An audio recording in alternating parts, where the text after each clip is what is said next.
नमस्कार दोस्तों। हमारा जो आज के हम पॉलिटिकल साइंस के महत्वपूर्ण प्रश्न देखेंगे। तो सबसे पहला प्रश्न है, संविधान सभा का प्रथम अधिवेशन कब हुआ था? 26 नवंबर 1949 को, 9 दिसंबर 1946 को, 16 जून 1947 को, 14 अगस्त 1947। तो 26 नवंबर 1949 को हमारा जो संविधान बनकर तैयार हुआ था, जबकि 9 दिसंबर 1946 को हमारे संविधान सभा का जो प्रथम बैठक हुई थी। तो हमारा करेक्ट आंसर जो इसमें हुआ 9 दिसंबर 1946। और इस तारीख को हमारे जो संविधान सभा के अस्थायी अध्यक्ष के रूप में डॉक्टर सच्चिदानंद सिन्हा जी का चयन हुआ था। और तीसरे दिन इसके 11 दिसंबर को डॉक्टर राजेंद्र प्रसाद जी स्थायी अध्यक्ष के रूप में चुने गए थे। अब दूसरा प्रश्न अपना, भारतीय संविधान का औपचारिक रूप से निर्माण किया था? तो राष्ट्रपति ने, संविधान सभा ने, संसद ने, जनता ने।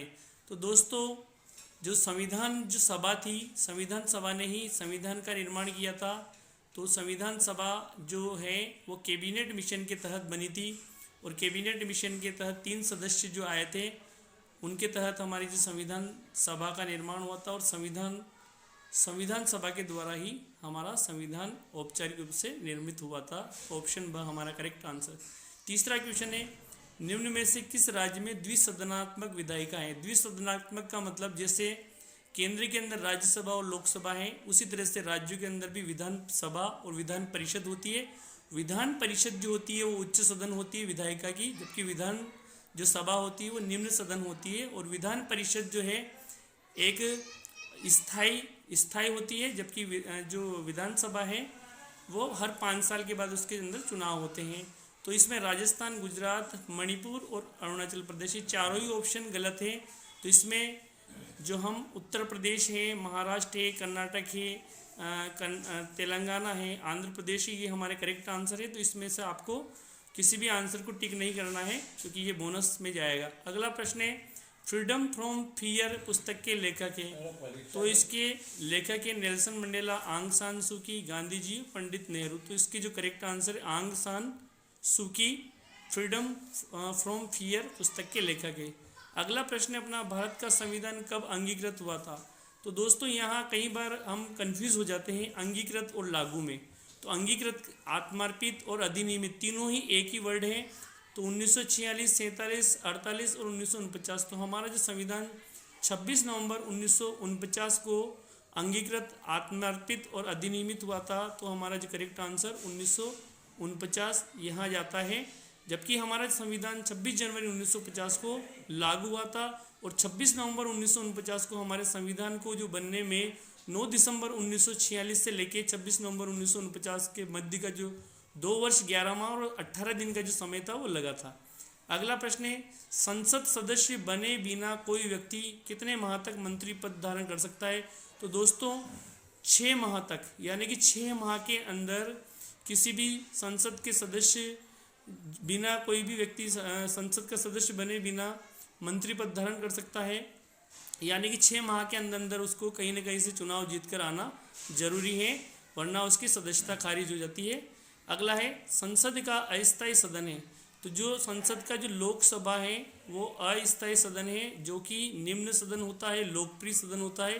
तो लोकसभा अस्थायी सदन है, जबकि राज्यसभा स्थायी सदन होता है। इसके 2/3 सदस्य प्रत्येक 2 वर्ष के बाद निर्वाचित होकर संसद में आते हैं, और ये उच्च सदन है।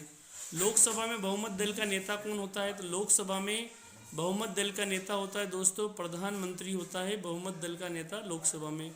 तो प्रधानमंत्री यानी कि पीएम हमारा करेक्ट आंसर। अगला है, भारतीय संविधान में मूल कर्तव्य 42वें संविधान संशोधन द्वारा जोड़े गए थे? तो ये हमारा करेक्ट है, मूल कर्तव्य। अगला है, सवर्ण सिंह समिति की सिफारिश पर मूल कर्तव्य जोड़े गए थे हमारे। अगला है, भारतीय संविधान में ब्रिटिश संविधान से नीति निर्देशक तत्व लिए गए थे? तो दोस्तों, ब्रिटेन से संसदीय प्रणाली ली गई थी। ब्रिटेन से कौन सी प्रणाली ली गई थी? संसदीय प्रणाली। जबकि नीति निर्देशक तत्व लिए गए थे आयरलैंड से। तो ये याद रखना है, आयरलैंड से। तो यहाँ हमारा जो आंसर है वो असत्य पे टिक लगाइए, यानी कि असत्य है ये। कैबिनेट मिशन भारत कब आया था? तो दोस्तों, कैबिनेट मिशन 1946 में भारत में आया था। अगला प्रश्न अपना, मौलिक अधिकारों में संशोधन किसके द्वारा किया जाता है? तो मौलिक अधिकारों में संशोधन संसद कर सकती है, कोई भी कानून प्रस्ताव लाके। राज्यसभा का सभापति कौन होता है? तो दोस्तों राज्यसभा का सभापति उपराष्ट्रपति होता है। राज्यसभा का सभापति पदेन सभापति। स्वतंत्रता संघर्ष से जुड़े किन्हीं दो व्यक्तियों के नाम? तो बहुत सारे व्यक्ति हैं। महात्मा गांधी है, सचिन सान्याल है, चंद्रशेखर आज़ाद है, भगत सिंह है, कई सारे। समानता के किन्हीं दो प्रकारों के नाम बताएं? तो सामाजिक समानता, आर्थिक समानता, राजनीतिक समानता। विभिन्न प्रकार की समानता है, सामाजिक, आर्थिक और राजनीतिक, ये विभिन्न प्रकार की समानता है। अगला अधिकार कानून का परिणाम। बिल्कुल अधिकार कानून का ही परिणाम है, कानून से ही हमें अधिकार मिलते हैं। गांधी जी की किन्हीं दो पुस्तकों के नाम? तो गांधी जी की कई सारी पुस्तक हैं, उनके नाम आप नोट कर लीजिए। संपत्ति के अधिकार को किस संविधान संशोधन द्वारा हटाया गया?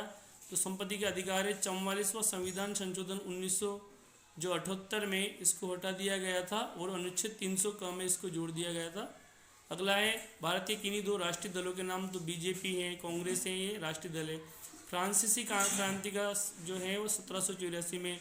संविधान के दो कार्य? तो कानून निर्माण करना, कानून को लागू करना और नए कानून का निर्माण करना। मूल अधिकार और नीति निर्देशक तत्वों में कोई दो अंतर? तो मूल अधिकार जो है वो हमें भारतीय संविधान से मिलते हैं, जबकि नीति निर्देशक तत्व हमारी जो राज्य सरकार जो है अपने संसाधनों के हिसाब से हमें देती है।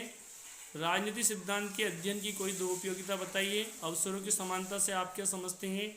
और संविधान सभा का गठन किस समिति की सिफारिश पर हुआ था? तो संविधान सभा का जो गठन है कैबिनेट मिशन, तो आपको याद रखना है कैबिनेट मिशन, इसके 3 सदस्य आए थे।